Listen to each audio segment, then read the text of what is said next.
Hey, Bludgeon here with another Dune Imperium strategy and ranking video. Today, I'm going to be going through all of the leaders in Dune Imperium, giving you my thoughts on my favorite leaders to play, talking about strategies for each leader, some common questions or mistakes for each one.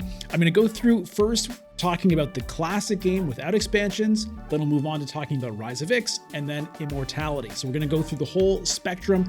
Which leaders do I like to play in each of those configurations and why?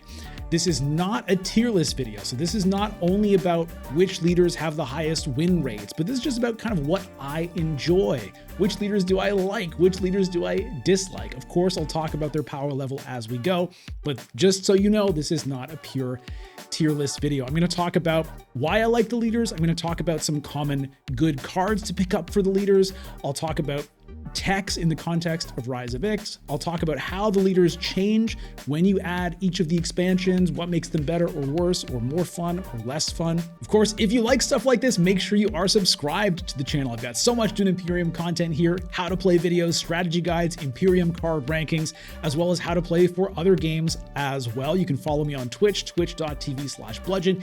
You can watch me play Dune Imperium live every Sunday at 9 a.m. Eastern time on YouTube and Twitch, and of course get into the Discord to chat with me and other Dune fans about this game and others. All right, let's get straight to it. Classic Dune Imperium, no expansions, the masterpiece.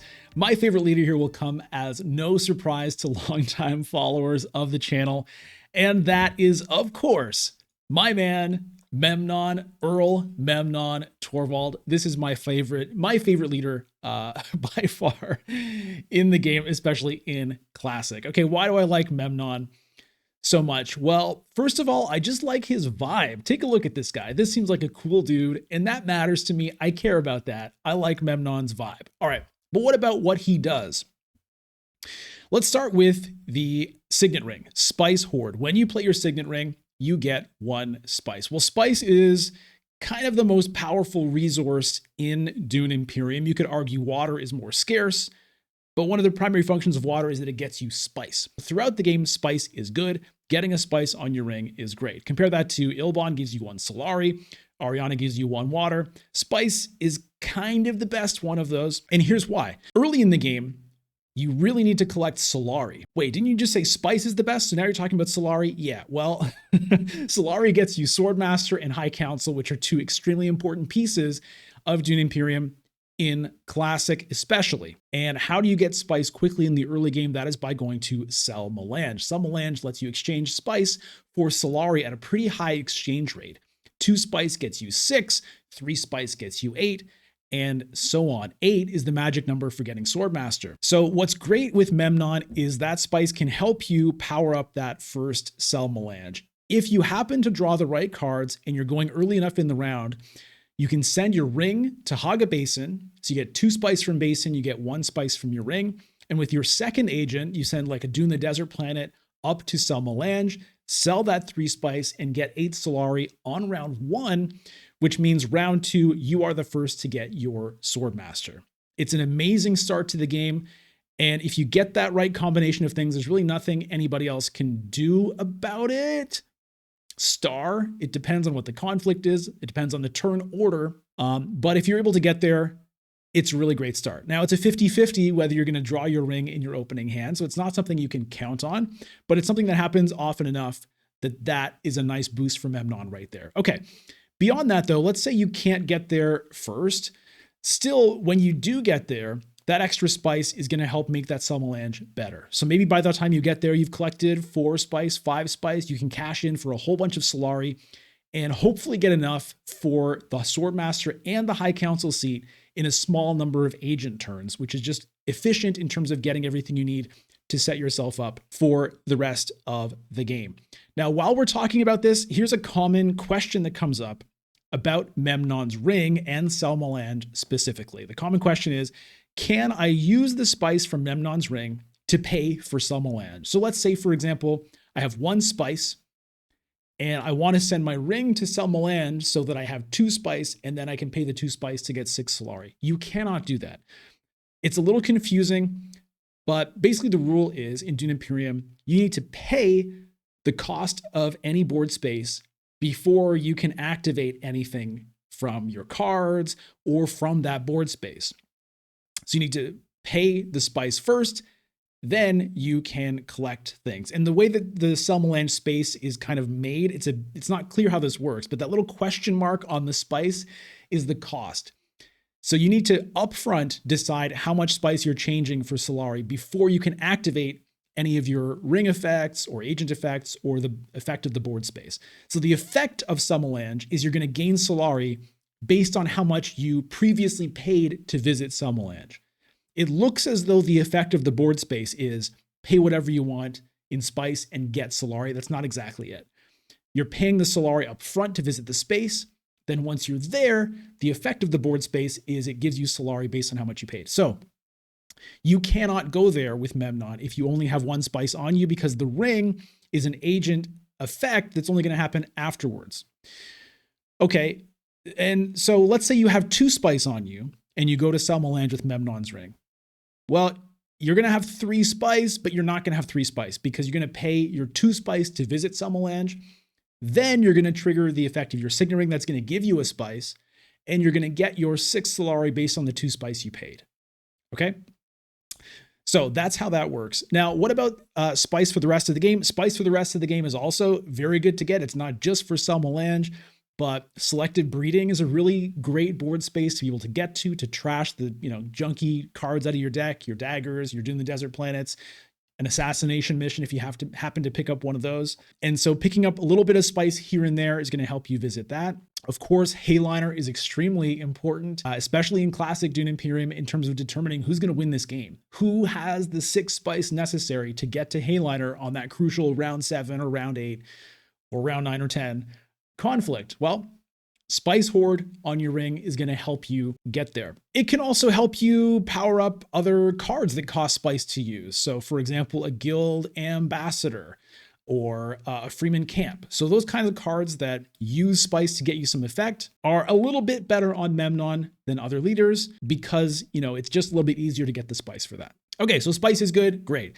Let's look at the connections. Let's call it the passive ability or the leader ability of Memnon. When you take a High Council seat, get an influence of your choice. The phrasing on that is kind of weird. When you take a High Council seat, I mean, you can only ever get one, but this is quite good for 2 reasons. Number one, taking a High Council seat is something you're going to want to do anyway a lot of the time, because getting that extra persuasion every round is going to help you buy better cards, and it's going to help you buy Spice Must Flows, both of which are going to help you win the game. So it's something you're going to want to do anyway, and it's something that's made easier by the fact that you have Spice to get to Selmalange, so it's something that you can do more easily maybe than some other leaders. But one influence of your choice is a very powerful reward. Influence is really precious in classic Dune Imperium. There's not a lot of ways to get it beyond playing your diplomacy, your Seek Allies one time, and then whatever cards you're lucky enough to be able to pick up from the Imperium row. Some games, maybe you'll get a few different cards that take you to faction spaces, but other times it might be hard to do that.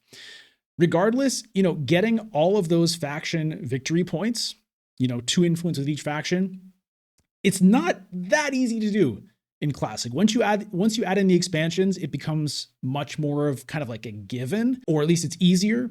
In classic, it's not that easy. And so getting an influence wherever you happen to need it is great. And again, it's wherever you want when you get the High Council seat. So the flexibility there is great. People often compare this to, Baron's Masterstroke. Well, he gets 2 influence.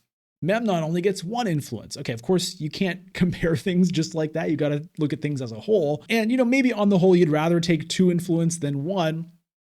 But there is that flexibility difference. Baron has to choose at the beginning of the game where he's taking that influence. Memnon has the flexibility of midway through the game determining, actually where I really need it this game is here.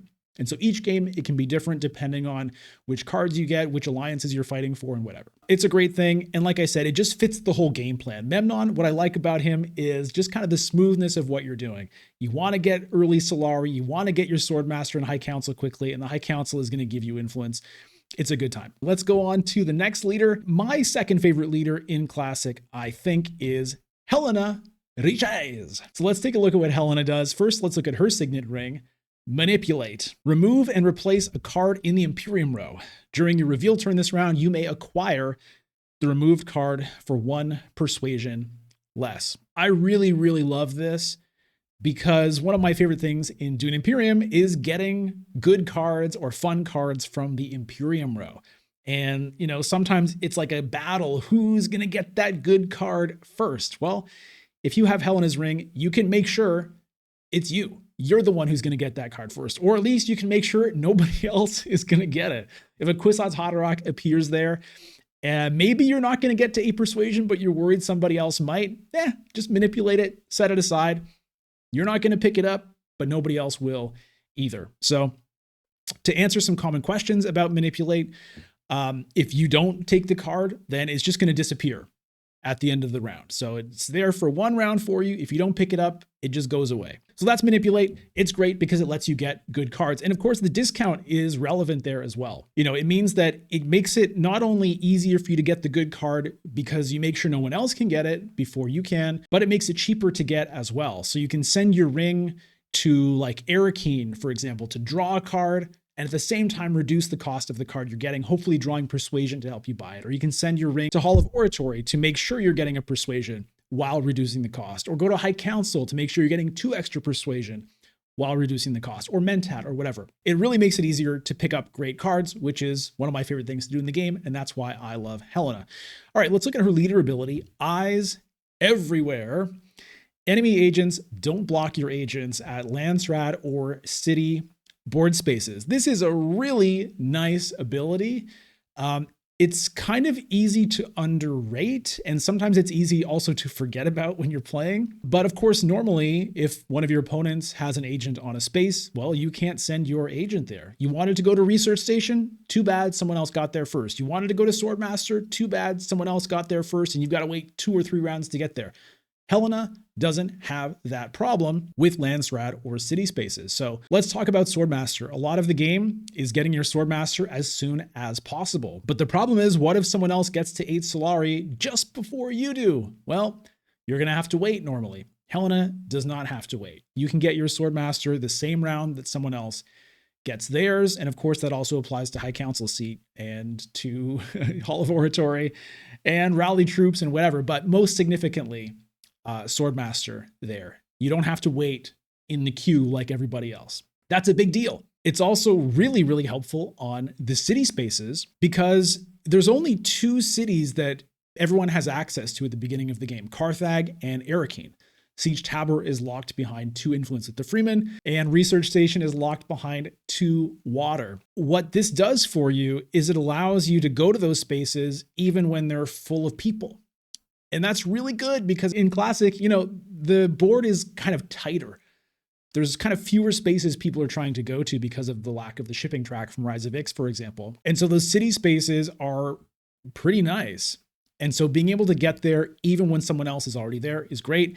It allows you to often late in the round commit to a conflict. You don't have to go there early. It's valuable for kind of making sure that it's a good time to commit. It means you can pick up an entry card at Carthag kind of whenever you want. And it's really good if you can pick up strong cards that want to visit cities. So cards that have strong agent abilities at cities are particularly good on Helena. The best example of this is Gurney Halleck. Gurney Halleck is a great card for any leader, but it's incredible on Helena Richese. Most leaders, when you have a Gurney Halleck, you have to play it early in the round. You've got to use your first agent maybe to make sure you can actually get the Gurney to Carthag or Arakeen, because if you wait, those spaces might be blocked. You might not be able to send him anywhere. Helena can just wait until her final agent to send Gurney. That's good for a couple of reasons. One, it means that you can prioritize doing other things earlier in the round, but it also means you can shock your opponents. You know, if they're not keeping meticulous track of where that Gurney Halleck is in your discard pile of your deck, or even if they are, they still can't be sure necessarily most of the time. It just really, really helps you dominate the conflict or be at least very efficient with your deployments, saving that Gurney until your final agent to send it to Carthag or Arakeen to get in there. It's a really, really nice thing to do. All right, so that is Helena Richese. Let's go to the next leader on the list here, and that for me is Beast. Beast Rabban, Glossu Beast Rabban, to be exact, from House Harkonnen. I really like Beast, especially in Classic. Let's start with his leader ability. Let's not start with his ring this time, because really it's the leader ability that makes me like Beast. So you start the game with an additional spice and Solari off the bat. So most leaders, they start with 1 water. Beast starts with 1 water and 1 spice and 1 Solari. So it's just nice aesthetically to start with 1 of each resource. But that Arrakis fiefdom makes a pretty big difference early in the game. Let's talk about getting Swordmasters. So I talked about with Memnon, that 1 spice on the Signet Ring can help you get to that Selmelange quick, can help you get to that Swordmaster quick. But it depends on whether you draw your ring, which is a 50-50, and you also have to draw a Dune the Desert Planet, and you also have to make sure in your next round's hand you've got a green card. Okay, so with Memnon, it's less than 50-50 that all that's going to work out. I'm not sure what the exact odds are, 35, 40% maybe. With Beast, it's a lot easier because you're guaranteed to start with a spice. And if you can get to Haga Basin to pick up 2 more and then get to Selmelange, you can really get to that Swordmaster quickly, much more reliably than Memnon can. It's still not guaranteed. It depends on which cards you draw. It depends on the turn order. Haga Basin is a pretty high demand space in Classic because of Selmelange. So typically, player 1 or 2 is often going to go there. But Beast is good at doing that. Okay, the extra Solari also helps. It just makes it a little bit easier to get to that Swordmaster or High Council or Mentat or whatever it is that you need. It just means that Beast has a lot more avenues to get to the 8 Solari for that Swordmaster than most leaders do. Okay, let's talk about the ring. Brutality. So when Beast plays his ring, he gets a troop or 2 troops if he has at least 1 faction alliance. That's a really strong thing, especially in Classic Dune Imperium, because troops are a precious resource. Everyone starts with 3 in the garrison, but those things can go pretty fast. After 1 or 2 conflicts, a lot of times people are depleted and the garrisons are running on empty. And, you can win a conflict with like 1 or 2 troops round 3 or 4 a lot of the time. So Beast generating troops on the ring is a really nice thing to do. And of course, if you're visiting a combat space with the ring, then you can deploy that troop in that same turn. So Beast's ring essentially turns Arrakeen, Carthag, and Siege Tabor into hardy warriors. You send the ring to Arrakeen, you get 1 troop from the ring, you get 1 troop from Arrakeen, 2 troops from your garrison, that's 4 troops, just the same as you would get from going to hardy warriors normally. So that's very strong. And if you happen to get an alliance, then the ring gives you 2 troops, which means a ring to any of those city spots will allow you to deploy 5 troops potentially if you have a garrison. So it's a big deal. And it means Beast can sometimes just kind of like rack up the score, just dominating conflicts. And even if you're not winning the conflicts, it means it's costly for your opponents to prevent you from winning them. They've got to spend more troops than you, but troops are easier for you to get. This is the only ring in the game that has this kind of like evolution or this level up thing going on. So Beast obviously wants to get an alliance as soon as possible in order to start, getting those extra troops. Doesn't mean it's easy to do. He doesn't have any built-in way of gaining influence. So you've got to figure out how you're going to do that. But it does mean that, if you can, try to get an influence as soon as possible. So if you've got to decide, am I going to spread my influence across the factions? Usually it's better with Beast to focus into 1 spot to get that alliance so that your ring helps you win conflicts. That's Beast. Okay, so what kind of cards are good to pick up with Beast? Well, you can kind of play to your strength. So cards that reveal for swords are a little bit better for Beast because you're probably going to be involved in conflicts a bit more. Cards that generate troops are good because, you really can pile on that way if you get a Sardaukar Legion, or is it Arrakis Recruiter? All of this stuff that kind of adds to your troop generation or your swords on reveal, I would say are, a little bit better for Beast than other leaders because it really just plays to his strengths and lets you dominate those conflicts. And also if you're taking those things, then it keeps that balance tilted in your favor, right? So if other people are picking up the cards that generate troops, then you no longer really have an advantage that way. So that's another reason to pick them up. Oh, I realized I forgot to move these guys up here in the rankings. So it's Memnon, Helena, and Beast. All right, next up here is Paul Atreides. I love Paul Atreides. And let's take a look at what he does. Let's start with his leader ability, Prescience.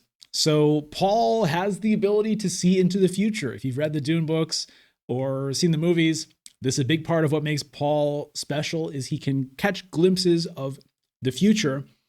And so that's represented in the game by being able to look at the top card of your deck at any time, whenever you want. On your turn, on somebody else's turn, whenever you want, you can take a peek at the top card of your deck. So you always know what the top card of your deck is. Now, one common question is, what happens if my deck is empty? Well, if your deck is empty, then you don't have a deck. You don't have a top card of your deck, and so you don't know what it is. Well, can I just reshuffle my deck then so I have a top card? No, you cannot. You only reshuffle your deck when you need to draw a card and there's no card to draw, okay? And so Paul does not have perfect vision of the future, and this is thematically appropriate to how his ability works in the books. Sometimes he can see, and sometimes, the future is cloudy. And let's talk about what that means in the game. Why does it matter if I know what the top card of my deck is? Well, it helps you plan out your round. So there's a lot of times in Dune Imperium when you're trying to decide, what am I going to do this round? For example, do I visit Arrakeen? Do I visit Mentat? Do I go to selective breeding? Well, I would like to go to Arrakeen, but the problem is I really don't want to draw my diplomacy right now because I don't have any more agents this round, and I need the diplomacy to get to Helena next round. And I've got 3 cards in the deck, so I've got like a 1 in 3 chance of screwing myself over if I happen to draw that diplomacy. Well, if you're Paul, you don't have to worry about that. You just look, is it diplomacy? No? Okay, great. I'm going to Arrakeen. Or other times you know that is a diplomacy and you want the diplomacy. Okay, great. That diplomacy is there. So that means if I go to Arrakeen now with my first agent, then I'm going to draw the diplomacy. And with my second agent, I can go to selective breeding and blah, blah, blah, blah, blah. It helps you make better use of your turns. It helps you make more efficient plays during your rounds. And it allows you to make moves that you otherwise couldn't because of the uncertainty of what it is that you're going to draw. That's the advantage of the Prescience ability. Now, let's look at the Signet Ring Discipline. So when Paul plays the Signet Ring, he draws a card. And this is a really synergistic ability because what's good about knowing the top card of your deck? Well, being able to draw it if you want. Know what it is, be able to pick it up. Now, of course, it's not just for that, but drawing a card is just pretty much always a good thing in Dune Imperium. So drawing a card gives you more options for your agent turns, but it also is going to basically give you more persuasion for your reveal turns. And so Paul is another leader that is good at picking up good cards from the Imperium row. Maybe round 1, there's like a Thufir Hawat in the Imperium row, and you really want that. Well, it's going to be easier for you as Paul to pick that up because you could send your Signet Ring to Arrakeen and draw 2 cards instead of 1. That's a big deal. You could send your Signet Ring to Mentat and draw 2 cards. It's kind of like an Ilban when you go to Mentat with your ring. And it interacts really well with knowing what the top card of your deck is. So card draw is particularly good with Paul because of that prescience. So cards that are good to pick up with Paul, anything that draws you cards is better on Paul than it is on other leaders. So Bene Gesserit Initiate is essentially just another version of your Signet Ring that has the Bene Gesserit tag. Dr. Yue is a card that a lot of leaders might not be that excited about. Paul is more likely to make good use of that card. And so that is Paul Atreides. Let's move him up here before I forget. All right, next up on my list here is Count Ilban Richese. I just like saying it like that, okay? So let's take a look at the Signet Ring first here. Manufacturing.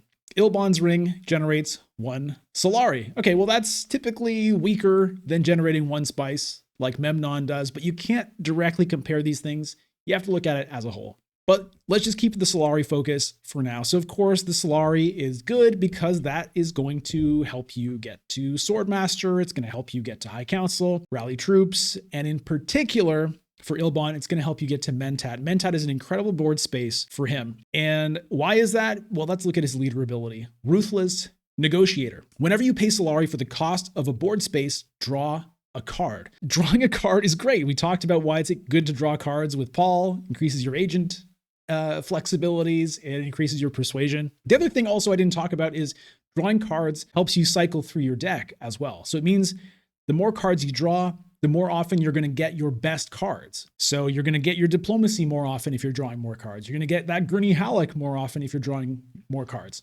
Ilban, yeah, the Solari helps you get Swordmaster in a few extra little ways. You know, you send your ring to secure contract and you get 4 Solari right off the bat, right? So 2 visits of ring to secure contract gets you Swordmaster. But the big deal is Mentat. So if you're playing Ilban, Mentat is your best friend. You really want to be hitting that as much as you can, because that extra persuasion that you're going to draw there is going to help you get better cards into your deck. And then you're going to be cycling through your deck to see those good cards more often. So Ilban is a great guy who wants to get good cards in there and see them as much as possible. And of course, later on in the game, it's going to help you buy Spice Must Flow. The Mentat also is good in terms of delaying your final action.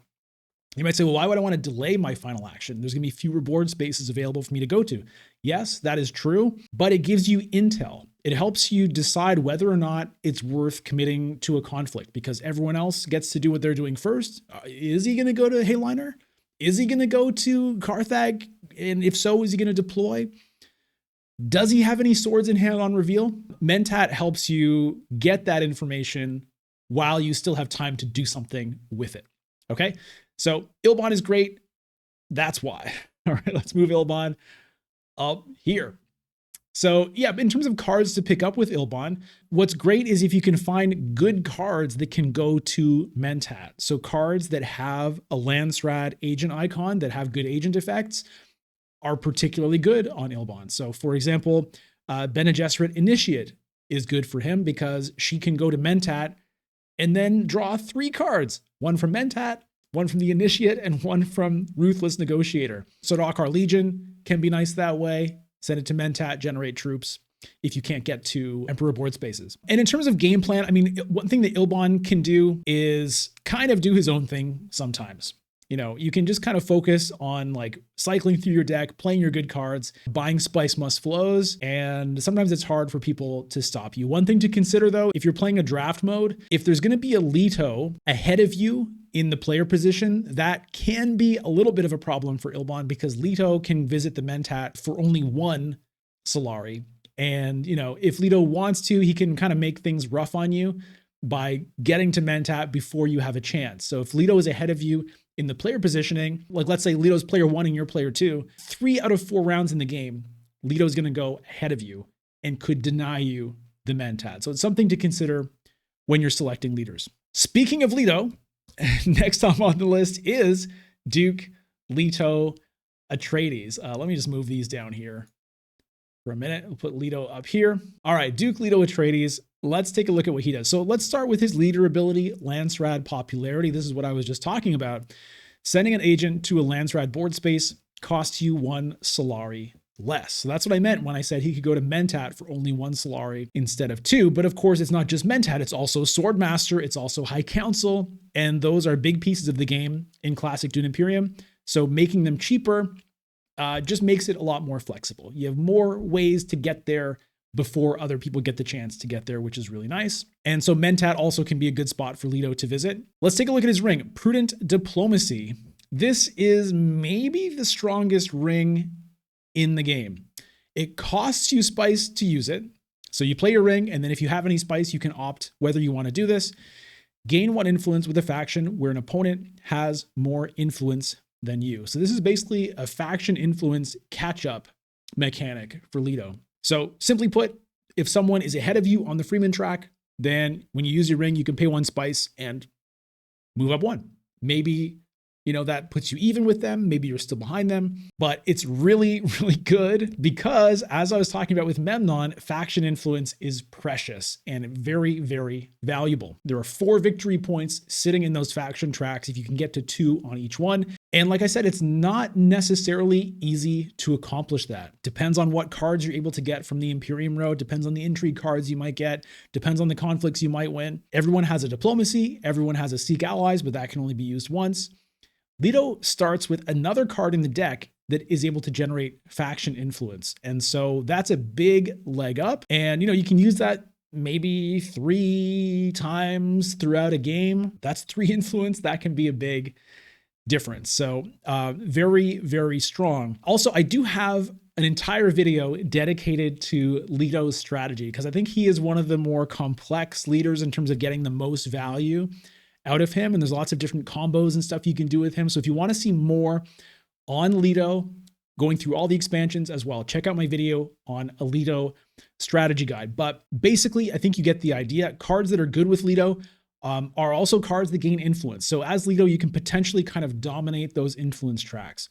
It sucks as an opponent to try to get into an alliance fight with Leto because of this. Also, you can potentially combo this with other effects. So let's say you have an intrigue card in your hand. Let's say you have a bribery. Well, if you time it right, let's say one person just got the Freeman Alliance. They're at 4 influence of the Freeman on the Alliance, and you're at 3 just behind them. So let's say you play your ring to Carthag, you activate it, you catch up with them, then you play your bribery and you jump ahead of them. So Leto has ways of leapfrogging people on Alliance tracks by comboing different effects with the Signet Ring. Important to note, you need spice for this. So as Leto, you need to be careful to make sure that you're picking up spice when you have good opportunities to do so. You really don't want to miss an opportunity when you have your ring to use it to gain an influence. It really hurts if you play your ring and you can't use it. So, visit Imperial Basin when there's a couple of spice on it. Go to Haga Basin when you can. Have a water on you when you can so that you can send your ring to Haga Basin or to Great Flat if you need to. Pick up cards that will generate spice for you. Get involved in a conflict that's going to give you spice as a reward. You really need that to make sure that you're getting the maximum power out of your ring. Also, maybe avoid cards that are going to cost spice. Maybe Freeman Camp is a little riskier on Leto because you only got so much spice to go around. Shifting allegiances, you definitely should take it. Any leader should take shifting allegiances basically when you have the opportunity. Definitely take it to keep it away from your opponents, but also it's just gonna, really make it annoying for your opponents when you're just dominating the influence tracks. However, spice here, spice there, it might be hard to pay for everything. So be aware of that. All right, next on the list here is Baron Vladimir Harkonnen from House Harkonnen. Let's take a look at the Master Stroke first, Baron's leader ability. At start of game, secretly choose 2 factions. When you deploy 4 or more troops to the conflict in a turn, reveal your choices and gain 1 influence with each. Okay, so let's just talk a little bit about how this works and address some common questions with this. So at the start of the game, before the game starts at all, you've got these 4 little cardboard tokens representing the factions. So choose 2 of them secretly, and no one else gets to know what they are. That's what secretly means. When you deploy 4 or more troops to the conflict in a turn, what does that mean? It means in 1 turn. So in 1 agent turn or in 1 reveal turn, not in 1 round. Okay, a round consists of many people taking many turns. 1 turn, for example, is I'm sending my agent to Carthag. That's a turn. So it's not necessarily easy to deploy 4 troops in a single turn. Visiting Carthag normally allows you to deploy 3, right? Visiting Imperial Basin normally allows you to deploy 2. You've got to deploy 4 in the same turn. So Hardy Warriors is sort of the classic way to make this happen because you go to Hardy Warriors, it generates 2 troops.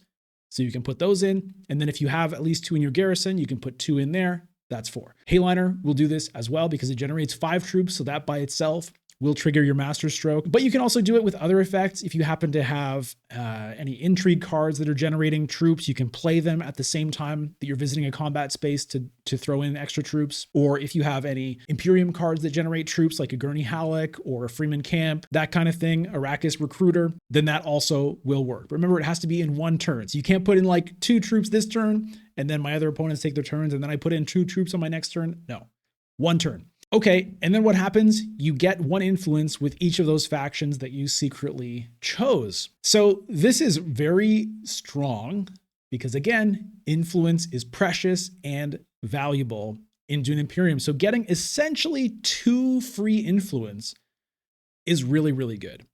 Now, you have to choose those influence before the game starts. So you don't necessarily know where you're going to need them by the time the game ends, but there's a couple things to keep in mind. Number one, 2 Freeman influence unlocks Siege Tabor. So typically, it's a good idea to pick the Freeman as one of those choices. And it's additionally good to do it because, like I said, Hardy Warriors is the easiest way to trigger the Master Stroke. So if you've chosen Freeman as one of those influence, then let's say you've got no influence of the Freeman. You go to Hardy Warriors, you get 1, throw in 4 troops, you get another one, just in one move, you've unlocked Siege Tabor. So that can be a good idea, but you don't have to do that. You can choose whatever ones you want. And that's part of the fun of playing Baron, is that no one knows what you picked until it comes out. And so you don't have to blow it right away. You can wait till later in the game, potentially to surprise people. Sometimes people will forget about it if it doesn't happen in the first 1 or 2 rounds of the game. And you can, shock somebody by stealing an alliance that they thought was safe. You might also take a look at the Imperium row. According to sort of the official setup of Dune Imperium, you get to see what's in the Imperium row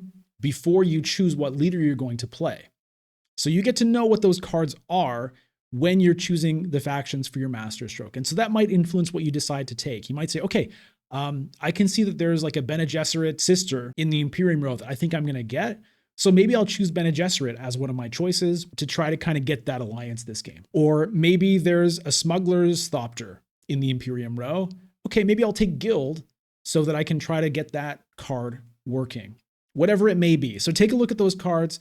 Think about maybe what the other leaders are. Look at all those things before you decide. Okay, let's look at the ring. Scheme. When you play a ring, you can pay 1 Solari to get an intrigue card. Well, intrigue cards are very good to get in Dune Imperium. They're not necessarily good when you draw them.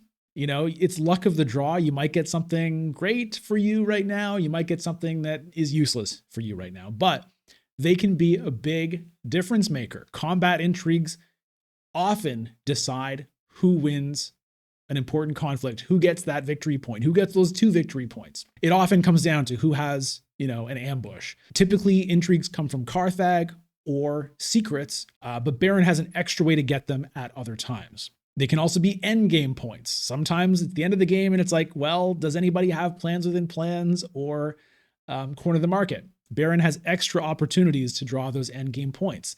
It can be Solari at the right time. It can be a bribery at the right time. Intrigues are good, and being able to get them is good. Now, it does cost 1 Solari. I mean, it's definitely worth it, right?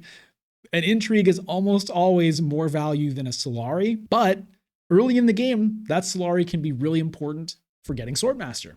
So it is a little tricky sometimes early on. It's like, do I want to pay this? Because if I do it, I won't get Swordmaster. So it's a judgment call, and it's going to depend on the game. But typically, you want to do this when you can. You send your ring to secure contract, you get 2 Solari and an intrigue card instead of 3 Solari. And so it means that Solari is good on Baron. So when you have chances to pick it up, make sure you have some on you so you can use it for your ring. So Baron goes up here. And last on the list here for me is Countess Ariana Thorvald. Let's take a look here. First, let's look at the signet ring. Water. 1 water on the ring. That is very, very good. Water is the most scarce resource in Dune Imperium, which makes sense. Dune is a desert planet. Water is very rare, very valuable. And so being able to get it on your ring is great. Normally, where can you get water? Siege Tabor and Still Suits. And Siege Tabor isn't accessible until you've got 2 influence with the Freeman. So being able to pick it up with your ring is really, really nice. That, of course, makes it easier to get to Research Station. It makes it easier to get to Great Flat or Haga Basin. Let's take a look at the other ability, though. Spice Addict. Whenever you harvest spice, gain 1 spice less and draw a card. Okay, let's talk about what that means. When you harvest spice, what does that mean? It means when you visit one of those 3 maker spaces on the board, Imperial Basin, Haga Basin, or the Great Flat. That's what that means. So when you go there, you're going to get 1 less than you otherwise would. So if you go to Imperial Basin when there's nothing stacked on it, you're going to get 0 spice. When you go to Haga Basin when there's nothing stacked on it, you're going to get 1 spice. When you go to Great Flat and there's nothing stacked on it, you'd get 2. You get the idea. Whatever you would get, it's -1. But you draw a card. This is a really tricky ability, and I do not like it, and a lot of people don't like it. So Ariana often comes out on the bottom of people's leader lists just because of how awkward this is. Yes, drawing a card is great. You can make use of that, but spice is also great, and it makes the math really tough sometimes when you're trying to make something happen. It's like, okay, I just need 2 more spice to get to Helena. Let me go to Haga base. Oh no, that's only going to be 1. It's a pain. And so Ariana is kind of the weirdest, I think, of all the leaders to play. It's not to say that she's necessarily bad, but I think she's not great. And the fact that it's just tricky makes her kind of worse in a way, because you're probably going to play her less, which means you're going to be less used to playing her, which means you're not going to be playing her optimally. And you're probably going to do worse, which is going to make you want to play her less. I will play her from time to time, but she's pretty tough. Now you can say, well, hold on though. Okay, yeah, you're getting less spice when you visit the space, but doesn't the water make it easier to visit those spaces? And so you're going to get more spice?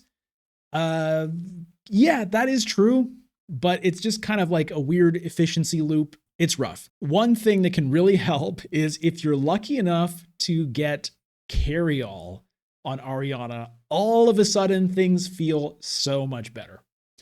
Carry-all doubles the base spice when you harvest spice, and that happens before you subtract. Let's say you send carry-all to Great Flat with nothing stacked up on it. That 3 is going to be doubled to 6, then -1, you're going to get 5.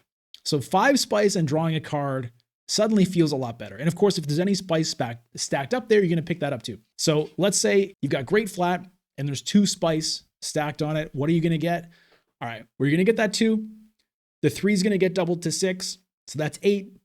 And then -1 is 7, right? Carry-all is like a dream. And so if carry-all is in the Imperium row, then suddenly picking Ariana is a lot more interesting. Of course, you're not guaranteed to get that carry-all. So, think about whether you're going to be able to pick it up. Cards that somehow make use of water can be good with her. But in the base game, there's not really a ton of that. There's like Duncan, Idaho, which can also generate water. One of the things you can do with Ariana is just try to monopolize water in the game. Make sure you're going to still suits, stopping other people from unlocking Siege Tabber, and then you can kind of let that spice stack up so that when you do visit it and it's -1, it's like not that big of a deal. But remember that card draw. Sometimes that can be really important. All right, so that's it for the classic leaders. Those are that's what I think of them in terms of my favorite. Remember, this is not a power ranking, okay? It's what do I enjoy typically? And hopefully through what I said, you can make your own judgments about what is more powerful or weaker or whatever. But that's my feelings on classic Dune Imperium leaders.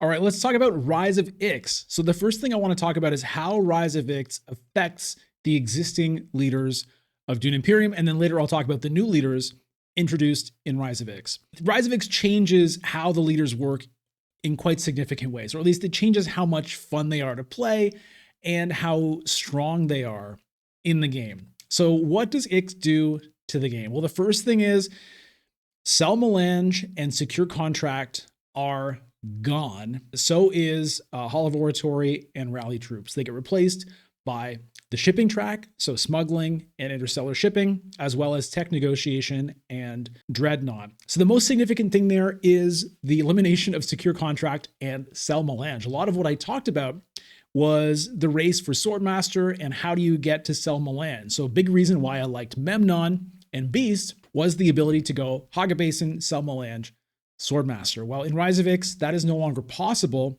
because there is no Sell Melange. So that right away hurts Memnon and it hurts Beast because a big part of their strength was based on the existence of Sell Melange, right? That spice there, no longer going to help you there. And Beast, his spice from the fiefdom is no longer going to help you there either. Going back to Memnon for a second, the High Council seat thing also gets worse in Rise of Ix.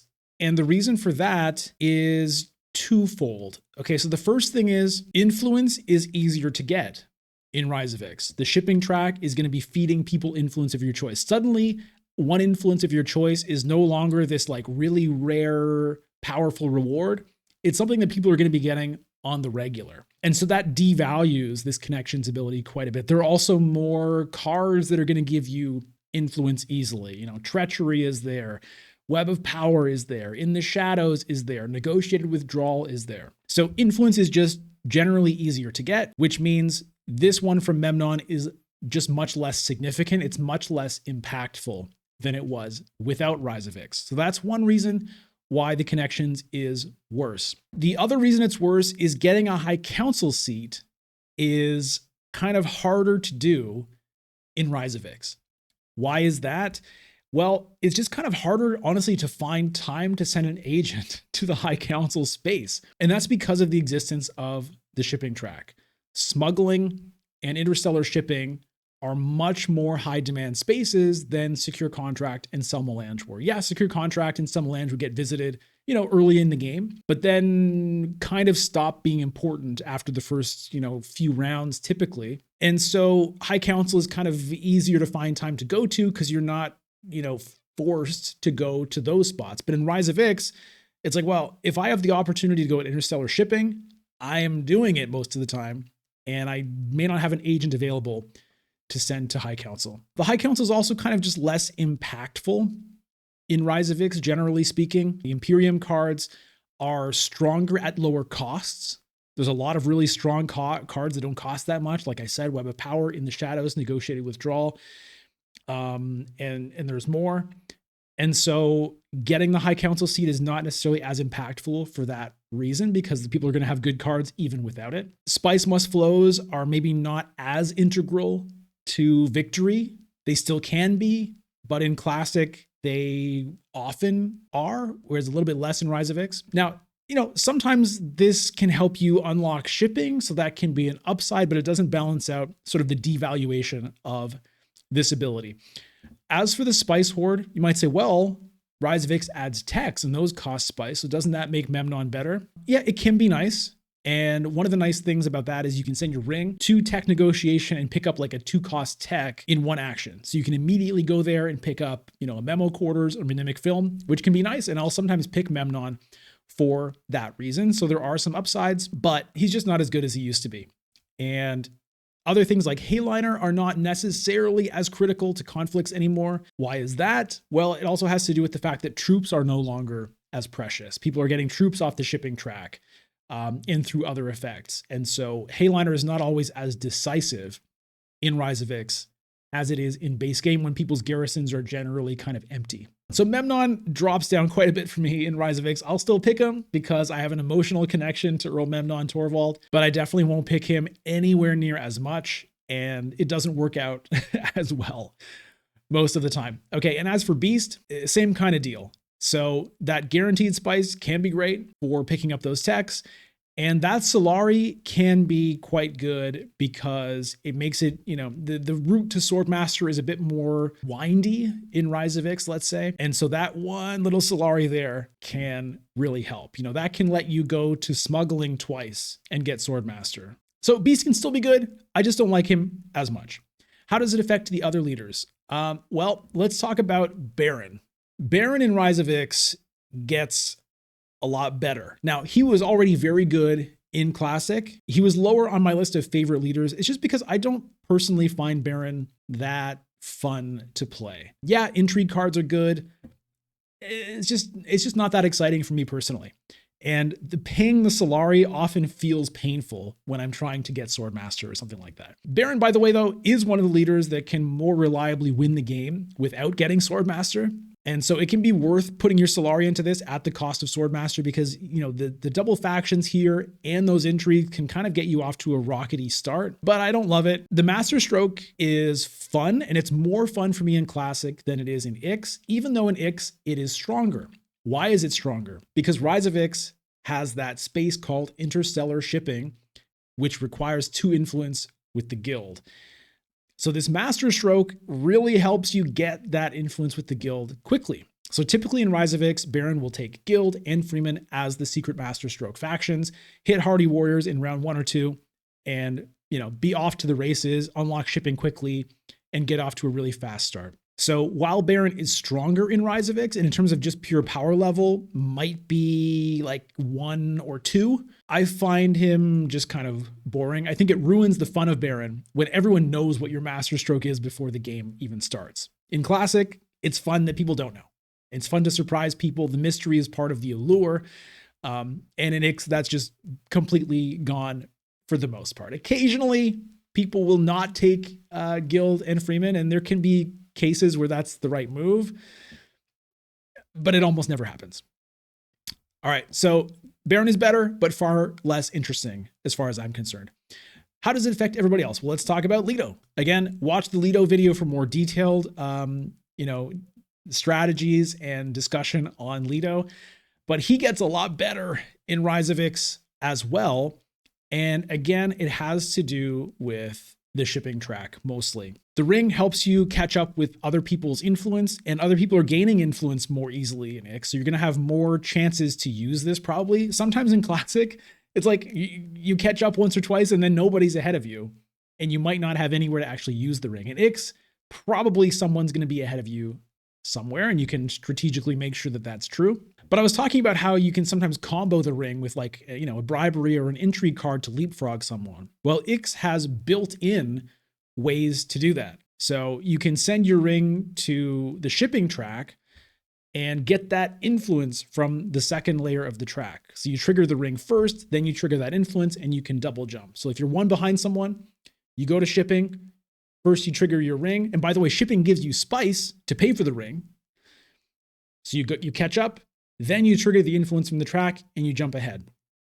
It's a really common thing for Leto to do in Ix, and it makes it a real pain in the ass to fight against him for alliances. On top of that, there are also techs that give you influence. Memo Quarters, for example, gives you one influence of your choice. So you can just send your ring to like tech negotiation and do the same trick. Catch up with your ring, activate the Memo Quarters, leapfrog someone. Then you've got Shuttle Fleet, which gives you two different influence of your choice. And sometimes you can combine all that stuff together by, activating the top row of shipping, acquiring a tech, activating the shipping track influence, and having your ring. Of course, you activate the ring first, then trigger the other two. You can jump 3 influence on one track in one agent turn. It is ridiculous. So Leto gets much better in Ix than in Classic. Who else does it affect? I would say the others are relatively, nothing major changes about them in the same way that they do for these others. As far as my love of them goes, I'll leave that until I talk about the Ix leaders. I'll discuss them, I'll rank them, and then I'll kind of fit these guys in with them. So let's talk about the new leaders in Rise of Ix. This is maybe the coolest thing about the Rise of Ix expansion is adding 6 new leaders. Here they are. And my favorite by far of the Rise of Ix leaders is Mr. Archduke Armand Ecaz. I love Armand. Let's take a look at what he does. Okay, let's start with the signet ring. Conscript. You may acquire a card that costs 3 persuasion or less. So this lets you take a card from the Imperium row or from the supply and just put it directly into your discard pile. So this could be an Arrakis liaison as a default. Just when you play your ring, boom, put a liaison into your discard pile. But there are a lot of good cards that cost 3 or less that you'd be very happy to add to your deck for free. Shifting Allegiances, Sayadina, Bene Gesserit's Sister, Bene Gesserit Initiate, In the Shadows, Chom Delegate. The list goes on and on. This is a really fun ability. Now, of course, it depends what's in the Imperium row, but again, you get to see the Imperium row before you pick your leader. That's the standard way Dune Imperium setup works. And of course, it depends how you're choosing your leaders. In your games, you may do it randomly or however. But if you do have the option, then that's definitely something you want to consider, is take a look at the Imperium row. Are there some good 2 or 3 or 1 cost cards in the row that make you want to choose Armand? Now, one funny thing about that is you can get into fights with Helena, right? So let's say there's a really high demand card, like an In the Shadows in the Imperium row. Well, somebody might take Helena, somebody might take Armand, and it's just going to depend. 1, do either of you draw your ring? And 2, who goes first in the turn order? So that's another thing to consider. The nice thing about the conscript on Armand compared to Helena's ring is this just directly acquires it. And it's not going to cost you any persuasion. So you can kind of get double duty in terms of adding cards to your deck early in the game. You can add something with the ring when you play it, but then when you reveal, you're still going to have your normal persuasion to get something else. So very fun. I love that a lot. I love just like adding more good cards into my deck quickly. And what I also like is making my deck better in other ways. Let's take a look at coordination, Armand's leader ability. On your reveal turn, if you have at least 2 agents on Landsrad, City, or Spice Trade board spaces, you may trash one of your cards in play. This means not faction spaces, essentially. So when you reveal, if 2 of your agents are on those kinds of spaces, maybe you've got one on Tech Negotiation and you've got one on Arakeen. Okay, great. Maybe you got one on Mentat and you've got one on Imperial Basin. Okay, great. Then you get to trash one of your cards in play. So what is in play? Well, that means any of the cards that you played on your agent turns and any cards that you revealed. Unlike normally when you trash, you cannot, in this case, trash from your discard pile. It's only the cards that you've played this turn. But this can be really, really great. Trashing is extremely strong in almost every deck building game, and Dune Imperium is no exception, because getting the weaker cards out of your deck means you're going to see your stronger cards more often. So getting rid of your daggers and your Dune the Desert planets means you're going to see your diplomacy and your signet ring and the cards that you're acquiring with your signet ring more often. You get to concentrate your deck. And so what I love about Armand is you're making your deck better from 2 sides at the same time. You're adding better cards into it more quickly, and you're getting rid of the weaker cards more quickly at the same time. And so you can do a lot of exciting things with your deck, and that's one of my favorite things to do in the game. And so that's why I really love Armand. So with Armand, it's important to try to activate this coordination ability as much as you can. You know, sometimes you're just not going to be able to do it. You're too busy, you know, playing to the faction spaces, which of course is very important to do. But sometimes you might want to kind of go out of your way to get the trash in, because again, the sooner you trash those cards, the more kind of compounding value you're going to get from not having them in your deck. Doing tricks like going to Wealth and then Mentat in round 1 might be something you want to do. Like, let's say you have a diplomacy and a ring in your opening hand. Well, typically those are cards you want to play. But if you just send let's say you send your diplomacy to Wealth and you send your signet ring to Carthag. Okay, those are good things to do, but you're only going to have 1 agent on these spots. So what you could do is you could send your diplomacy to Wealth, which is going to get you an influence. That's like a lot of the times the main reason you need to play that diplomacy is for the influence. It's not just the effect you get out of the board space. So you get your Emperor influence, then you send your ring to Mentat. So you get to, you know, activate your ring, acquire a card, and crucially leave an agent on that Mentat space. And then you get to play something else to, you know, let's say Arakeen or Carthag or Imperial Basin or whatever. And you're going to get that coordination ability triggered while still gaining an influence from playing your diplomacy. So the Wealth Mentat play can be a bit of a weird thing, especially for people who haven't been like super experienced with the game. It took me a long time to figure out what the point of it was. But with Armand, it can be a good move for activating the coordination. But the other thing that it does is it's going to get you cycling through your deck more quickly. And so you're going to see the benefit of these cards that you acquire more quickly as well. So I love Armand. He's really fun. And there's lots of fun 3-cost cards and 2-cost cards and even some 1-cost cards that are worth picking up with the conscript. Next up is Princess Yuna Moritani. All right, let's look at her leader ability first. Smuggling operation. You start the game with no water. Ouch. That's a big downside. Not having any water to begin with, because water is hard to get on Arrakis, right? It's only still suits and Siege Tabor, and still suits is often taken by other people. So that's tough. So the rest of her kit must be good to balance that out. Well, let's look at the next thing. Whenever you gain Solari on your turn, increase the amount gained by 1. Aha. Okay. This is what makes Yuna so much fun for me. So what does that mean? Well, if you go to Wealth, instead of getting 2 Solari, you're going to get 3 Solari.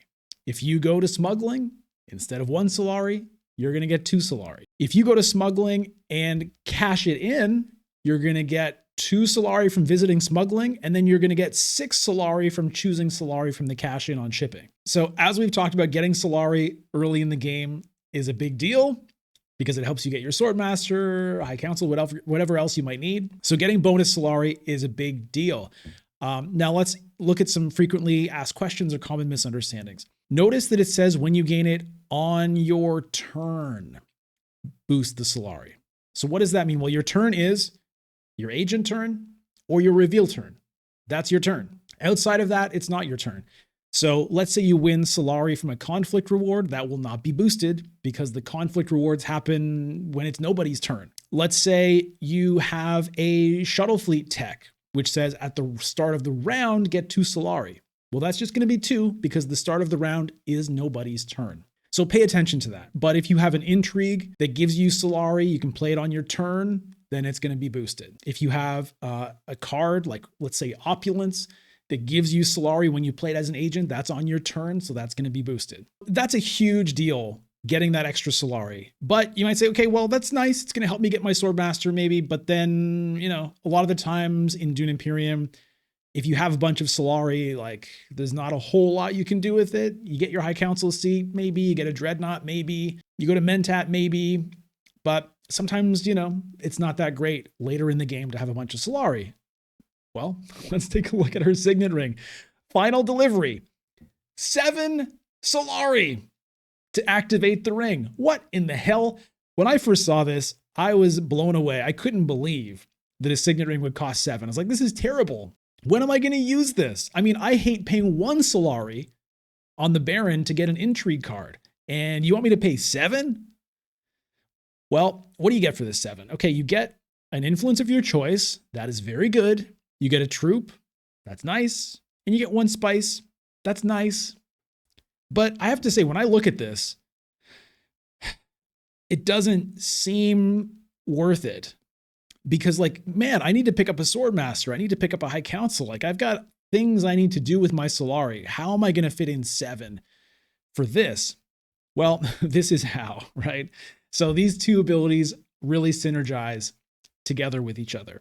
The more that I've played Rise of Ix, the more I've come to respect the power of final delivery. And, it's worth paying 7 Solari for this, because the thing is, you can do this while doing something else. You're sending your signet ring somewhere, and you can do this at the same time. So being able to gain influence with a signet ring is really strong, right? That's why Leto is good. You can gain an influence somewhere and catch up. Well, Yuna, you can just go anywhere. It doesn't have to be catch up, and you can combo it. So just like with Leto, you can combo your ring with shipping. Yuna can do it. She doesn't have the limitation of having to do it somewhere where she's behind. You can combo this with picking up a shuttle fleet, with picking up a memo quarters. You can do this while visiting Carthag and activating a bribery.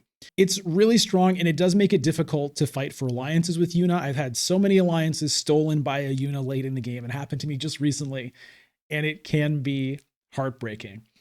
All right, but it's still a major cost. So you need to be careful about this, but keep in mind, again, with the shipping track, just like with Leto, you can collect spice from the bottom row to pay for your ring. Well, with Yuna, you can collect Solari to pay for your ring. And when you do collect Solari from the shipping track, it's boosted by 1. So you're going to get 6 Solari if you're dropping from interstellar shipping. If you're doing it from smuggling, you're going to get 2 from visiting the space, then 6. So it's 8 Solari if you send your ring to smuggling to drop and collect the Solari, which you can then immediately use to pay for this. So it's not as hard as it might seem to make this work, but it's still not easy. And so anything else that's going to give you Solari as Yuna is very valuable. Speaking of shuttle fleet, that's a really nice thing to pick up if you can early in the game, to just be feeding you Solari, which you're definitely going to be able to make use of. You're basically never going to have too much Solari. Any Imperium cards that can give you Solari, conflicts that can give you Solari are nice for Yuna. You're always going to be able to make use of it. So Yuna, I find very fun to play, and she can be quite good as well. All right, next up on the list here is Ilesa Ecaz. Or let's put Yuna up here. Let's put Ilesa up here. Ilesa, I think, is a very interesting leader. Let's start with the signet ring just because it's simple to look at. So the guild contacts ability means when you play the ring, you can pay 1 Solari to get a fold space card. So similar to the Baron, pay 1 Solari to get something. Baron gets an intrigue. Ilesa gets a fold space. So you just take a fold space, put it directly into your discard pile. Now, similar to what I said about Baron, you need to be careful about this early in the game because, yeah, fold space is a great card to add to your deck, right? A card that can go anywhere and draws you a card. That's wonderful. But sometimes 1 Solari is more wonderful if it means you're going to get Swordmaster, 3 rounds earlier than you otherwise would. So sometimes early in the game, I won't pay the Solari for the ring because I really don't want to get my Swordmaster delayed. So be careful with that. Let's take a look at what makes Ilesa interesting, which is this one step ahead. You can see that her complexity level is 3, and that's because of this part. This ring is no problem. That's not that complex other than, do I want to spend the Solari or not? But take a look at this. Okay, so at the start of the round with Ilesa, set aside a card from your hand. So at the start of the round, everyone draws their 5 cards, and Ilesa, before anyone takes their turn, chooses one of the cards and sets them aside face down. So you know what it is, nobody else does. And that means for your first turn of the round, you're not going to be able to use that card. All right, at the start of your second turn in a round. So basically, when it's time to send your second agent somewhere, you reveal that card so everyone sees it, you put it back in your hand. Then if you use that card to send that second agent this turn, then you're going to get a spice or a Solari. Okay, so if the card that you set aside and that you're using has exactly one agent icon, so for example, a dagger, a reconnaissance, a Dune the Desert Planet, those all have one agent icon, then you're going to get a spice. Otherwise, you're going to get a Solari. So if that card was a diplomacy or a signet ring or whatever, something that has, not exactly one agent icon, so either 0 or 2 or more, I'm not sure how it would be 0, you're going to get a Solari instead of a spice. So this is a really interesting but tricky ability to use. It requires planning, which is why this is called one step ahead. So you have to choose a card that you don't think you're going to want to use as your first agent, but a card that hopefully you'll be able to use as your second agent. And then you've got to think, do I want a spice? If so, then it has to be a single agent card, like a reconnaissance or a dagger, for example. And if I want the Solari, then, it's got to be a ring or a diplomacy or a seek allies. Just speaking of starting cards. So it's tough. And this is the kind of leader that can really slow down the game depending on who's playing her. Like for me, for example, I can be slow trying to make these decisions because you're trying to figure out, okay, where are other people going to go with their first agents? And it's particularly tough if you're later in the round, right? Let's say you're player 4, then that card you set aside that you're going to try to use for your second agent. Well, it's your second agent, but it's the 5th. Sorry, player 1 sends 1, 2, 3, then you get to send 1. Player 1 sends their second, 8th, sorry. The 8th agent in a round if you're player 4. So, are you going to have somewhere to send that thing? It might be difficult. So sometimes you might really want the spice. Like you might want to set aside a dagger, for example, so that you can send it to tech negotiation and pick up a tech. So Ilesa can be nice, for example, for getting an early memo quarters or an early mnemonic film by setting aside that dagger. The trouble is people might know that you're trying to do that and they might just go to tech negotiation so that it doesn't work. So it's very tricky, but this can be an extra way to get Solari early in the round to help you get Swordmaster. So yeah, typically a spice is better than a Solari, but early in the game, you might actually want that spice and it's easier to get the spice than the Solari. Of course, if you set aside your ring, then it makes it so that the Solari you gain when you play it, you can immediately spend on a fold space if you so choose to do so. What's good on Ilesa? Well, cards that have single agent icons and have infiltrate in Rise of Ix can be great on Ilesa. So for example, Jameis, he can only go to the Freeman, but he can infiltrate to Freeman. That means you can set him aside and you can be confident that you will be able to send that guy to Still Suits on your second agent turn and pick up a spice with him. A Chom Delegate, right? Single agent icon with infiltrate. I mean, that's a good card for anybody, but it's even better for Ilesa because it's going to give you a spice when you play it. So she's tricky, but she can be quite fun. And sometimes it's fun just to see how many fold spaces you can get into your deck. So if you want to check that out, I have a video on the channel called The Space Must Fold, where I had a great game of just loading my deck full of fold spaces and seeing how it went. And of course, things that generate Solari are nice on her as well. So Shuttle Fleet can be nice. She can help get the Shuttle Fleet with the ability. The Shuttle Fleet feeds you Solari, which can help you buy fold spaces. All right, next up here is Prince Rhombur Vernius. Let's take a look at what he gets up to. Start with his later ability, Heavy Lasgun Cannons, which says your dreadnoughts have 4 strength instead of 3. Haven't talked about dreadnoughts yet, really. It's the new combat unit introduced in Rise of Ix. and they have 3 strength, except for Rhombur, they have 4. So this is just kind of a cool bonus. And I enjoy playing Rhombur for this because I don't really like dreadnoughts typically. I mean, if someone's going to give me a dreadnought for free, it's amazing. It's great to have dreadnoughts. It's just getting dreadnoughts kind of sucks. Going to the dreadnought space always to me feels terrible. You got to pay 3 Solari, which is very precious, right? That's coming away from your Swordmaster or a High Council or what have you. And you've got to pay full price for the tech. And when you go to tech negotiation, you're getting that 1 spice discount, which helps a lot. When you're buying a tech from Dreadnought, you get no discount. And so it just feels like a rough space. But when you're getting 4 strength out of them instead of 3, it feels a little bit better.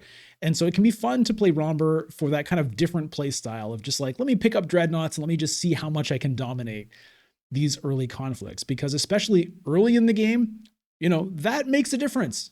1 sword is often the difference between winning and losing, or second and third, or third and nothing. And if you have 2 dreadnoughts, then it's 2 strength bonus. And so, I like Rhombur for that reason. Let's look at the next thing. His signet ring is Ixian technology. When you play the ring, you can choose either take a tech negotiator, which of course means take a troop cube from your supply and stick it on the Ixian embassy spot, which can be used later to pay for the cost of tech. So essentially a tech negotiator is spice that you can only use to buy techs, but it eats up your troop cubes until you spend them. Okay, so you can either take a negotiator with your ring, or you can buy a tech. So normally you can only buy a tech when you visit tech negotiation, that space, or dreadnought, or if you have a card or an intrigue that will allow you to do it. It's not something you can do whenever you want. You might say, well, what's so great about that? Why don't I can just go to one of those spots and buy a tech. So who cares if I can buy it with my ring? I could just send my ring to tech negotiation, right? So what's the difference? The difference is that you can buy a tech while doing something other than visiting tech negotiation or dreadnought, or from getting a tech from the shipping track is the other way to get techs. So you can send your signet ring to Carthag, for example, because you really want to get involved in the conflict. And if you have spice on you, then you can buy a tech at the same time. And this can be a big deal because there are some techs that affect conflicts. If there's an invasion ships, for example, costs 5 spice, and when you buy it, it gives you 5 troops. Well, normally those are troops that you're going to find some way to use later, because buying a tech at tech negotiation or dreadnought or from the shipping track, those aren't combat spaces. But if you send your ring to a combat space like Carthag and you buy the invasion ships from there, then those troops can be deployed because you're visiting a combat space. And so that can basically give you a hayliner that no one else would be able to do. And of course, there are other things like you could buy, the one that generates 1 troop is a smaller version of that. Maybe you already have some dreadnoughts and you pick up the detonation devices, while visiting a combat space and deploying dreadnoughts, and then you're going to blow it up and get victory points. Or restricted ordnance, you could pick that up while visiting a combat space while doing something else. Essentially what that does is it can save you essentially an agent turn. And even better than that, it can let you get value out of it by doing things while visiting combat spaces. But there's also things that are non-combat related. You can also pull tricks kind of like with Leto or with Yuna in terms of gaining influence from the shipping track. So let's say you send your ring to interstellar shipping. Maybe you can't get to the top rung of it. So you're not able to get to the acquire tech thing, but you're able to maybe cash in from the second row, gaining an influence there. You can use your ring's ability to buy, let's say, a shuttle fleet and gain extra influence there as well. So it makes it a little easier to get those tricks without having to get all the way to the top of the shipping track. Or of course, if you're trying to buy a tech by visiting tech negotiation or dreadnought or from the shipping track, but you're a little short on spice, then instead you can activate the tech negotiator ability and use that right away to buy a tech. So Rhombur is another one who can immediately buy, for example, 2-cost techs from round 1.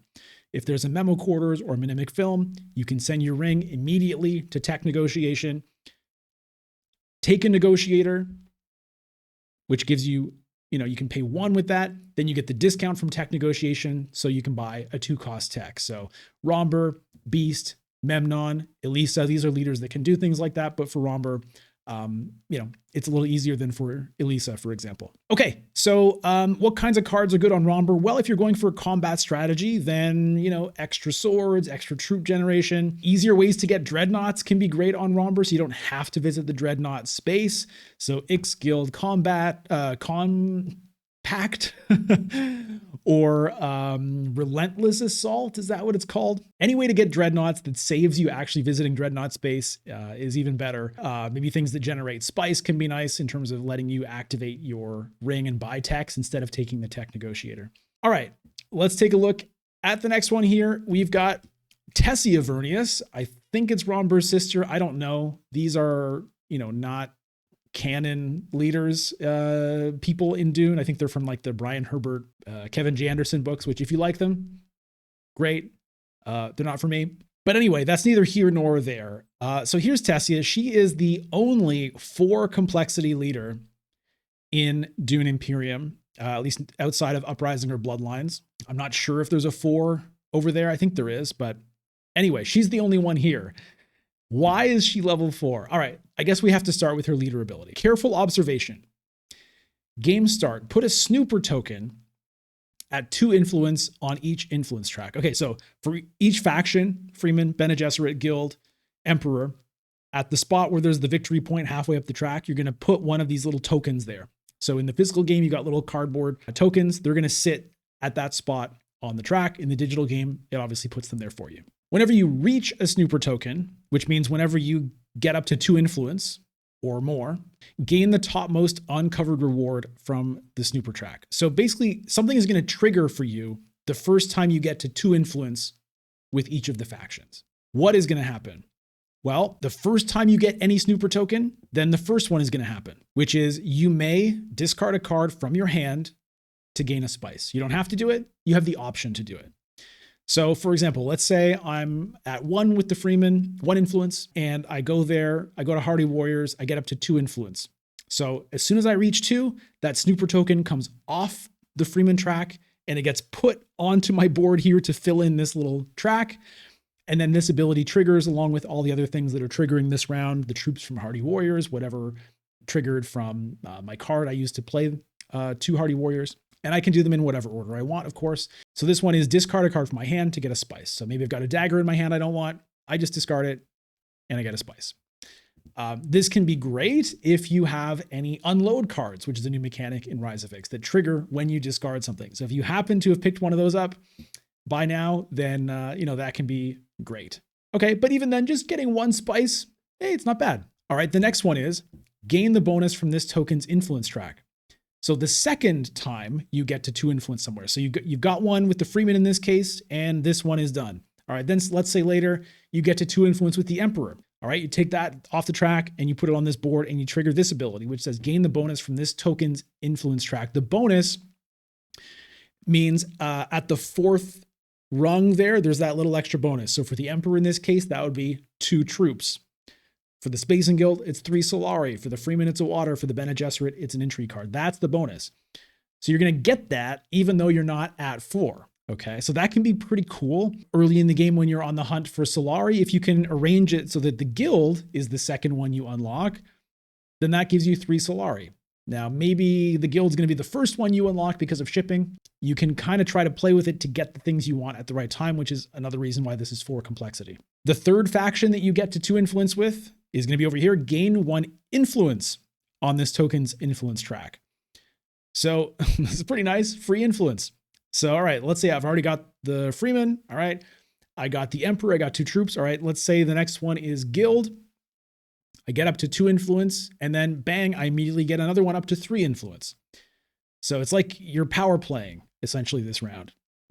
All right, and the last faction that you get to 2 influence with, you're going to get the bonus from this token's influence track, just like over here, and 1 influence on that track. You're going to get both of those things, which is obviously great. So all these things combined, you're getting 2 free influence, kind of like Baron. You're getting a spice, and you're getting 2 of 2 troops, 3 Solari, 1 water intrigue card, depending on how it works out. So this is very, very strong stuff.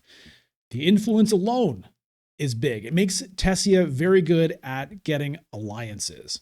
But these extra bonuses can be a big deal. And it's, there's very cool tactical things you can do with these things. So one common one is if you try to make Emperor either the second or the fourth one, you can try to get the troops from Emperor while visiting a combat space. You might say, well, how do you do that? Because going to the Emperor is not a combat space. Well, now let's look at the ring.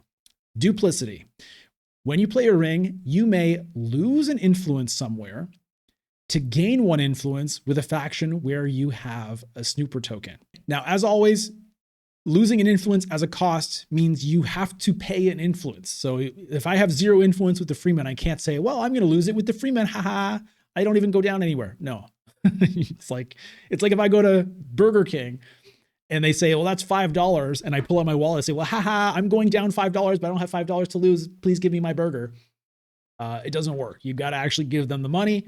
So you've got to actually pay the influence. So lose an influence somewhere and gain one influence where you have a snooper token. Let's say you have one influence with the Emperor and it's your last faction. So you've gained this one, you've gained this one, you've gained this one.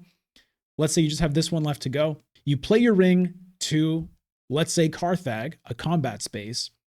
You lose an influence with one of the other factions and you go up to 2 with the Emperor. Then this triggers, you go up another one with the Emperor and you get to trigger the 2 troops at the top of the track. So you're going to get those 2 troops plus the troop from Carthag plus the 2 from your garrison and you get a big deployment. And of course you can do that with the second one as well. If the Emperor happens to be the second one instead of the fourth, that's a common trick to try to get bonus troops to deploy from the Emperor's track. The ring also is going to help you unlock interstellar shipping quickly, which is obviously a very important part of Rise of Ix. So for example, you're a bit later in the round, so someone has already gone to fold space, so you send your diplomacy to still suits and you get a water. Your second agent turn comes around and you send your signet ring to, Imperial Basin. You drop that influence with the Freeman and you get up there with Guild. So it's very hard to stop Tessia from getting to influence with the Guild because of this ring ability. So you have like extra ways to get that influence in a similar way that Leto has an extra way and Baron has an extra way. Tessia is a very strong leader. She might be the strongest leader in Rise of Ix. I'd say it's kind of like between Tessia, Baron, Leto, Ilban. Those are kind of like the strongest ones. Hundro also very good. But I personally, I don't find her that interesting. To me, it's just like pure power, but it's not like fun to me. Your mileage may vary, but that's how I feel about Tessia. She's good. If you just care about winning, then, she's probably up there. But for me, this is just like, not that exciting. It's just like, yeah, I'm getting free influence. I'm getting free stuff. You can't stop me from getting to shipping. I don't care. Oh, I guess I should talk about what cards are good with Tessia. I mean, cards that get you faction influence are good with Tessia because that plays to her strengths of trying to kind of power up the alliances. Be careful picking Tessia if there's other strong faction leaders in the game. So if there's a Baron already, if there's a Leto already, you're going to be fighting over those alliances. It's going to be harder for you to do it. But, if you're in a leader select without those leaders, then it's going to make it easier for you to get those alliances and really take advantage of her power there. Okay. Next up, last here for me is Viscount Hundro Moritani. So like I said, Hundro is good, but he's just not my favorite. Let's take a look. His intelligence ability is at the start of the game, look at the top 2 cards of the intrigue deck, keep one and put the other back on top. This is really great. First of all, just starting with an intrigue card is a big leg up on everybody else. But you get your choice of the top 2. So you look at the top 2 and figure, which one would I like to start the game with? And that might depend on a lot of factors. You might say, I think I want to try to win this conflict. Let me take this ambush. But if you're really lucky, maybe you find, the one that gives you an influence with the Guild and it lets you just rocket to shipping round 1. If you can get that and get to fold space, then you can hit interstellar shipping with your second agent of the game, which I have seen happen with Hundro. And it's a pretty rough start for everybody else and a great start for Hundro. But even without that, it's just really great to get your choice of an intrigue to start with. But the other half of that, and the reason this is called intelligence, is you also know what the next intrigue is on top of the deck. So it could be that it's another one you want to get for yourself. So in that case, you might want to prioritize getting to Carthag or Secrets so you can pick it up. But if you don't pick it up, you know what it is. So when someone else goes to Carthag or someone else goes to Secrets, you know what they're holding, which again can be very helpful. Maybe you know that it's, Water Peddlers Union. And so they're not going to surprise you by pulling that out and getting to Great Flag. Like, that that's going on. Or that they have a master tactician or whatever. So it's a really, really nice thing. Yes, it's only a one-time thing, but it's great. All right, let's look at his ring. Couriers. Pay 1 spice to activate a freighter, which means move up 1 on the shipping track or drop down on the shipping track and cash in the rewards on the way down.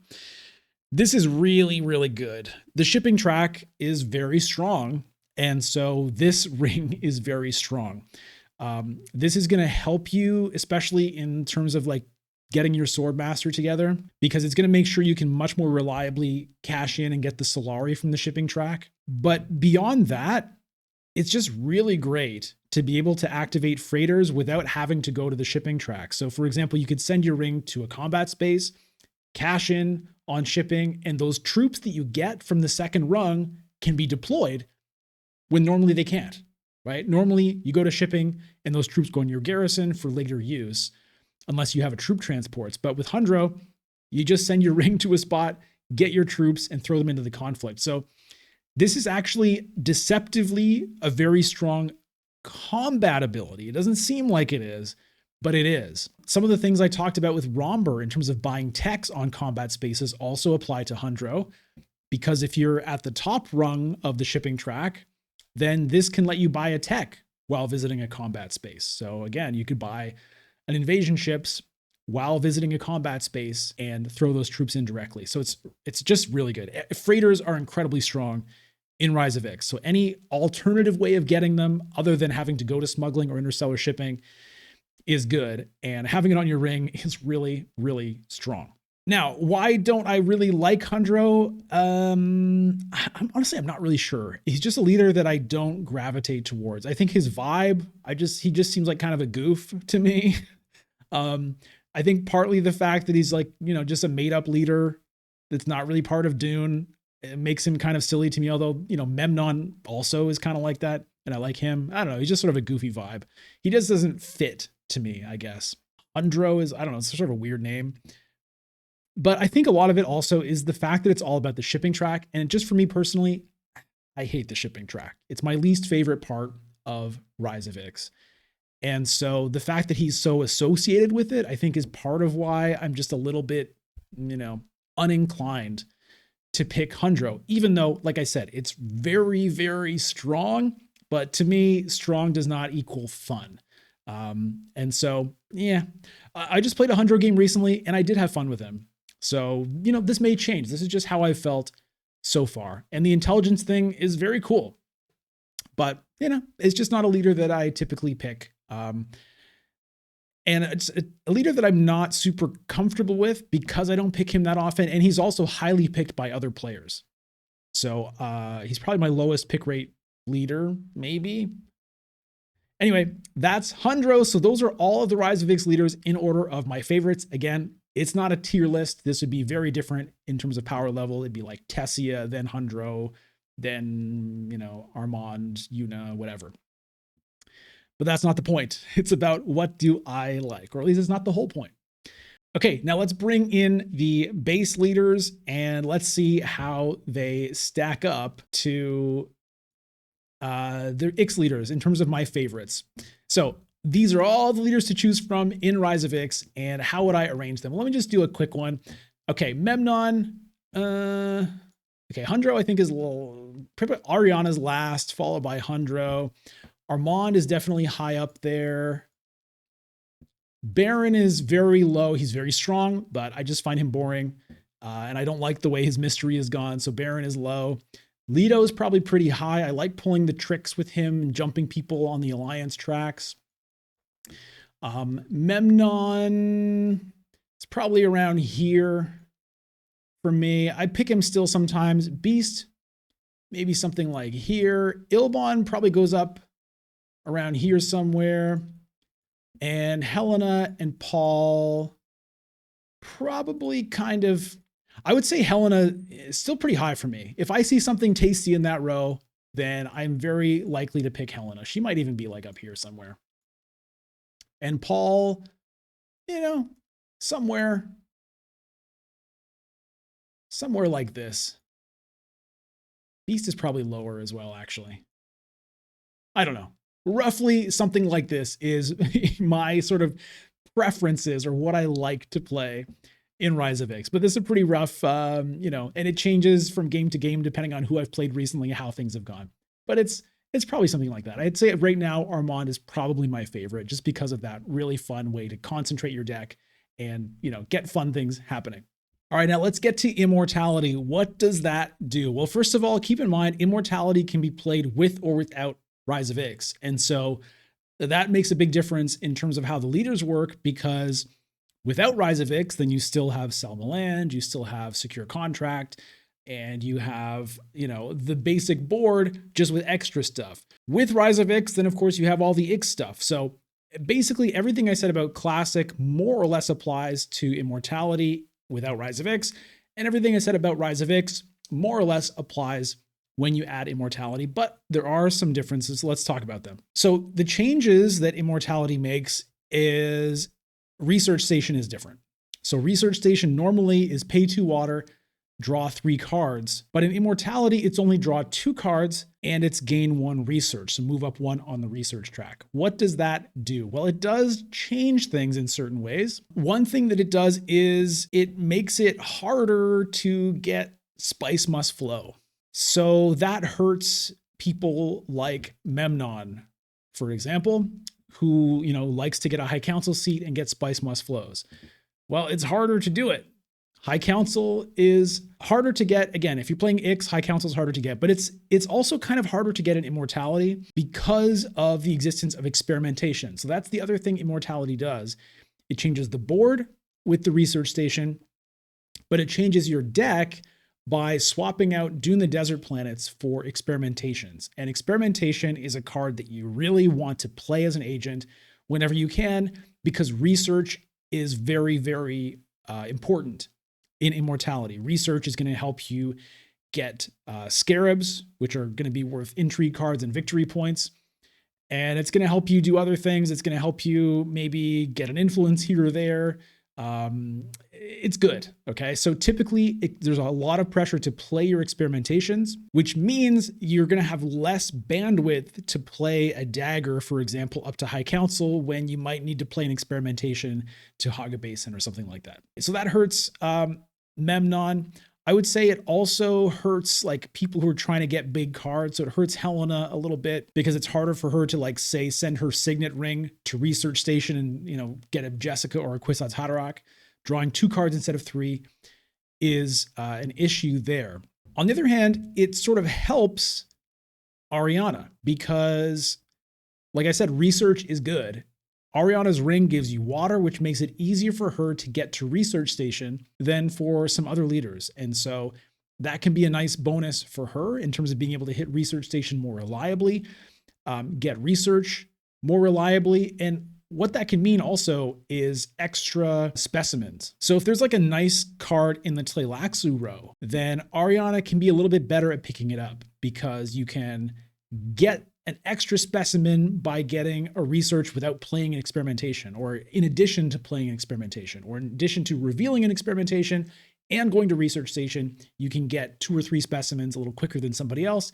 Maybe that helps you pick up that stitched horror that you've got your eye on. Similarly, it's interesting with Paul. Paul both benefits and loses out with this change to Research Station.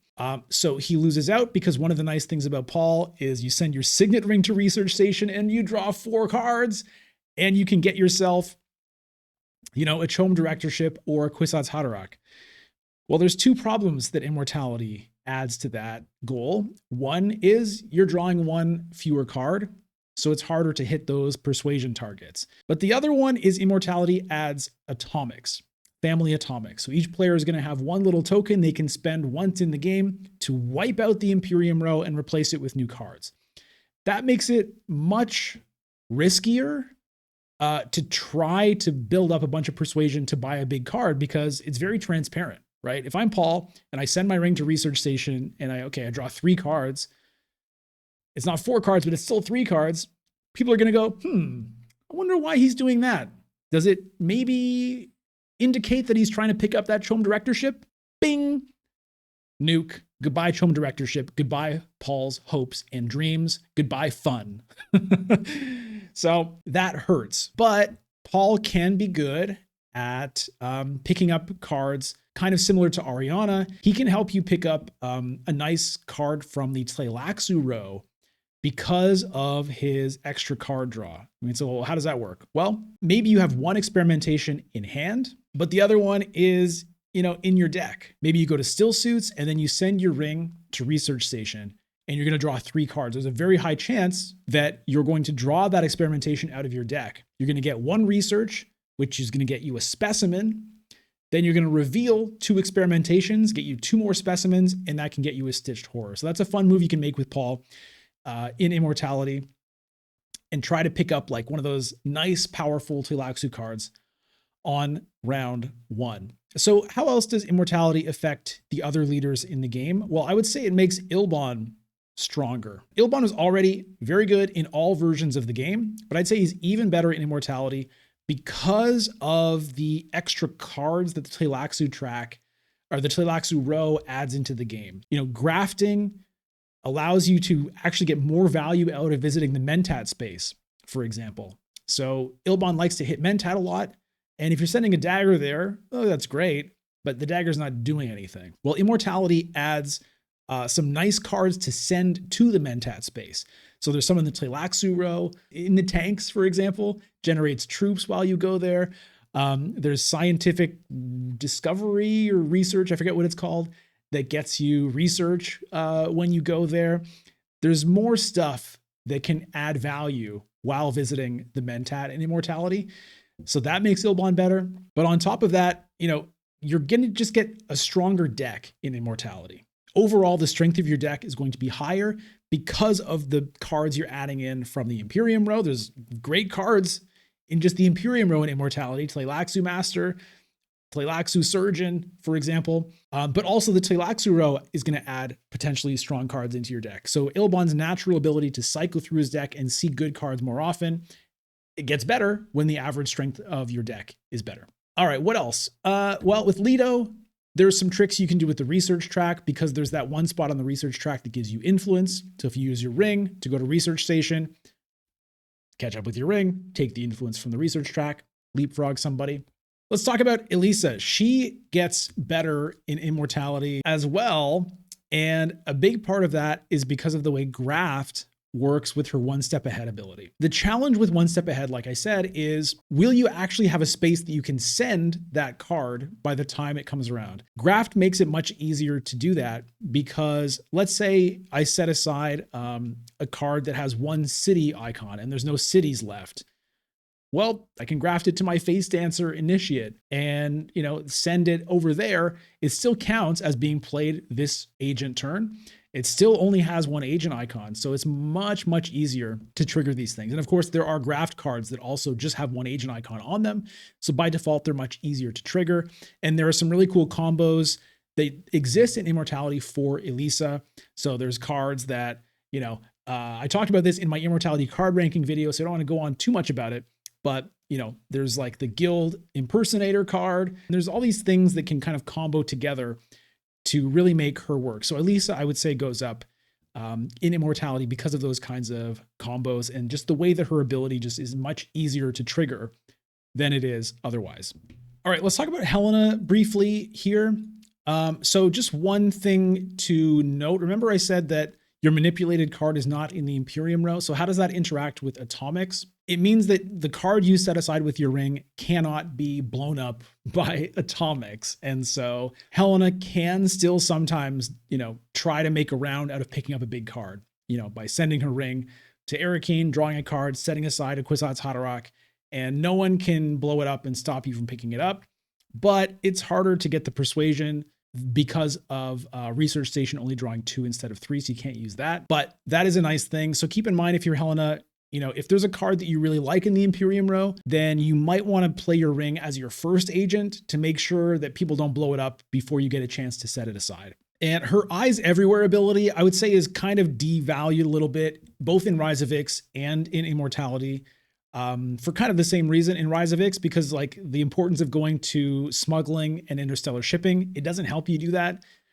And in Immortality, the importance of playing your experimentation, it doesn't help you do that. And so for that reason, this ability is just kind of not quite as good as it is without the expansions.